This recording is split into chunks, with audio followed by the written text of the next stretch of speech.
Top quality और consistent performance के लिए सिर्फ सिल्वर पंप नाम याद रखना। સમાચાર ખેડામાંથી કે જ્યાં નડિયાદના લોકમેળામાં નિયમોના ધજાગરાનો આરોપ છે। રાઇડ સંચાલકોની ગંભીર બેદરકારી સામે આવી। જે નિયમો હેઠળ પરવાનગી આપી હતી તેનું પાલન ન થયાનો આરોપ છે। રાઇડમાં ક્ષમતા કરતાં વધુ લોકો બેસાડતા હોવાનો આક્ષેપ થયો છે। રાઇડની મરામતમાં પણ બેદરકારી હોવાની સંભાવના છે। જાયન્ટ વ્હીલ રાઇડમાં ઉભેલા જોવા મળ્યા બાળકો। નડિયાદ શહેરના 3 અલગ અલગ ગ્રાઉન્ડમાં આનંદ મેળો ચાલી રહ્યો છે।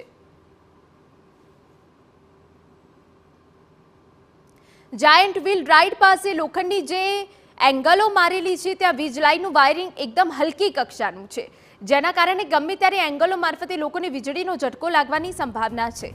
સબ ડિવિઝનલ મેજિસ્ટ્રેટ નડિયાદ દ્વારા તમામ નિયમોના પાલન કરવાની શરતે 26 ફેબ્રુઆરી સુધી પરવાનગી આપવામાં આવી છે, પરંતુ રાઇડના સંચાલકોને જે નિયમો હેઠળ પરવાનગી મળી હતી તેનું પાલન ન થઈ રહ્યું હોવાનો આક્ષેપ છે।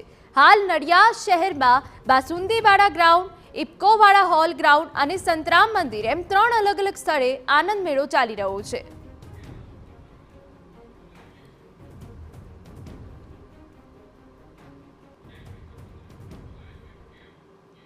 તો 3 અલગ અલગ જગ્યાઓ પર આનંદ મેળા ચાલી રહ્યા છે, ત્યારે તેને લઈને અમારા સંવાદદાતા ધર્મેન્દ્ર કપાસી વધુ વિગતે વાત કરવા જોડાયા છે। ધર્મેન્દ્ર, શહેરમાં 3 અલગ અલગ જગ્યાએ આનંદ મેળાનું આયોજન છે। શું મેળાના સંચાલકો દ્વારા, રાઇડના જે સંચાલકો છે તેમના દ્વારા શું નિયમોનું પાલન કરવામાં આવી રહ્યું છે કે કેમ? અહીંના રાજકોટની અંદર જે ટીઆરપી ઝોન કાંડ થયો અને ત્યાર પછી સરકાર દ્વારા જે એસઓપી બહાર પાડવામાં આવી, ખૂબ ગંભીર પ્રકારના નિયમો હતા। સંચાલકોની સહેજ પણ બેદરકારી હોય તો ન ચલાવી લે તે પ્રકારની એસઓપી બહાર પડી હતી। નડિયાદની અંદર જે લોકમેળો ચાલી રહ્યો છે સંતરામ મંદિર પરિસર પાસે, બાસુદીવાડા ગ્રાઉન્ડ અને ઇફકોવાલા હોલ ગ્રાઉન્ડની અંદર માર્ગ મકાન વિભાગની અભિપ્રાય પછી સબ ડિવિઝનલ મેજિસ્ટ્રેટ નડિયાદ દ્વારા આ લોકોને મંજૂરી આપવામાં આવી હતી। મંજૂરીની અંદર સ્પષ્ટ નિયમો જણાવેલા છે કે નિયમોનું પાલન નહીં થાય તો મંજૂરી આપોઆપ રદ થશે। ખૂબ ગંભીર બાબત એ છે કે છેલ્લા 3 દિવસથી આ મામલે તપાસ ચાલી રહી હતી અને ખૂબ ગંભીર પ્રકારના દ્રશ્યો TV9ના કેમેરામાં કેદ થયા, કારણ કે સ્પષ્ટ સૂચના છે કે કોઈ પણ વ્યક્તિ રાઇડની અંદર બેઠા પછી મોબાઈલનો ઉપયોગ નહીં કરે। ખૂબ સામાન્ય ઘટના અત્યારે લાગી રહી હતી, કારણ કે મોટા ભાગના લોકો ચાલુ રાઇડની અંદર જ રીલ્સ બનાવી રહ્યા હતા, તો કેટલાક લોકો જે ઉપરથી નજારો દેખાતો હતો મેળાનો તે શૂટ કરી રહ્યા હતા। એક જગ્યાએ એ પ્રકારની બેદરકારી આવી કે કોઈ પણ રાઇડની અંદર બેઠા પછી જે બોગી આવે છે, બોગીમાં બેઠા પછી તમારે ઊભું થવાનું નથી, તો આ નિયમોનો પણ નાગરિકો ભંગ કરતા જોવા મળ્યા, છતાં પણ સંચાલકોની ગંભીર બેદરકારી માની શકાય। ત્રીજી ખૂબ મહત્વની બાબત કે એક બોગીમાં પ્રતિ 2 વ્યક્તિ જ બેસી શકે તેવો સ્પષ્ટ એસડીએમનો આદેશ હતો, નિયમની અંદર ઉલ્લેખ કરવામાં આવ્યો છે, છતાં પણ મોટાભાગની બોગીઓની અંદર 2 કરતાં વધારે નાગરિકો બેઠેલા જોવા મળ્યા। ક્યાંક 2 પતિ પત્ની હોય અને 2 બાળકો હોય, તો જે રીતે બાળકોને લઈને તેઓ બોગીમાં બેઠા, ખૂબ ગંભીર પ્રકારની સ્થિતિ દેખાઈ રહી હતી।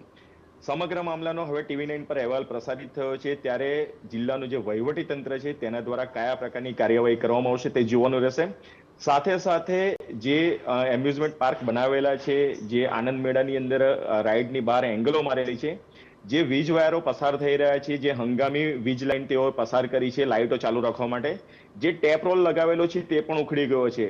બપોરના સમયે તડકો વધી શકે છે, આ ટેપ રોલ ઉખડી પણ શકે છે અને રાત્રિના સમયે જો વીજ વાયર ભેગા થાય તો કરંટ લાગવાની શક્યતા। સમગ્ર જે મેળો છે ત્યાં આગળ જેટલી પણ લોખંડની એંગલો એકબીજા સાથે જોડેલી છે ત્યાં વીજ પ્રવાહ વહેવાની શક્યતા, મોટી હોનારત થવાની પણ શક્યતા છે।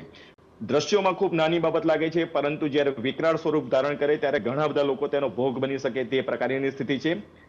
છેલ્લા 3 દિવસથી જે વિઝ્યુલાઇઝ કરવામાં આવી આખી સ્ટોરીને અને જે અત્યારે દર્શાવવામાં આવી રહી છે, ત્યારે હવે એસડીએમ દ્વારા કયા પ્રકારની કાર્યવાહી કરવામાં આવશે, જે રાઇડની અંદર ગંભીર પ્રકારની બેદરકારીઓ દેખાઈ રહી છે તે રાઇડો બંધ કરવામાં આવશે કે ચાલુ રાખવામાં આવશે તે જોવાનું રહેશે। હિના, બિલકુલ આભાર ધર્મેન્દ્ર તમામ નિયમો બદલ। તો આપને જણાવી દઈએ કે શહેરમાં 3 અલગ અલગ જગ્યાઓ પર આનંદ મેળાનું આયોજન છે, પરંતુ અહીંયા ક્યાંક નિયમોનો ભંગ થયો હોય તેવા આક્ષેપ ઉઠ્યા છે।